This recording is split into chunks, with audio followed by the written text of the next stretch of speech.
আপনি যদি pressure feel করে থাকেন তাহলে কংগ্র্যাচুলেশন। প্রেশার ফিল করাতে আমি কংগ্র্যাচুলেশন কেন বলছি, তার কারণ এটাই যে আপনার ব্রেন বিশ্বাস করে আপনি ক্যাপাবেল। প্রেশার আপনি এই কারণে ফিল করছেন, তার কারণ আপনার যে ড্রিম লাইফ তার সঙ্গে আপনার বর্তমান লাইফের না ম্যাচ হচ্ছে না, সেই কারণে আপনি প্রেশার ফিল করছেন। আর প্রেশার ফিল করা মানে না সবসময় বার্ন আউট নয়।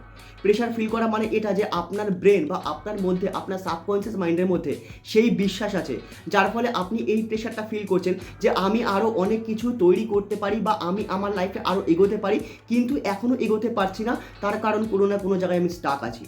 মানে আপনার লাইফ আপনাকে বোঝাচ্ছে, আপনার সাবকনসিয়াস মাইন্ড আপনাকে ইঙ্গিত দিচ্ছে যে এই যে বাধাটা রয়েছে না, এই বাধাটা কাটা। আপনি একটা জিনিস দেখবেন, কিছু মানুষ এরকম রয়েছে যাদের কিছু যায় আসে না, তারা কিন্তু কখনো প্রেশার ফিল করে না। এবং তার সাথে এরকমও কিছু মানুষ রয়েছেন যারা সম্পূর্ণ গিভ আপ করে দিয়েছেন, তাদেরও দেখবেন কিছু যায় আসে না, তারাও কিন্তু কখনো প্রেশার ফিল করে না।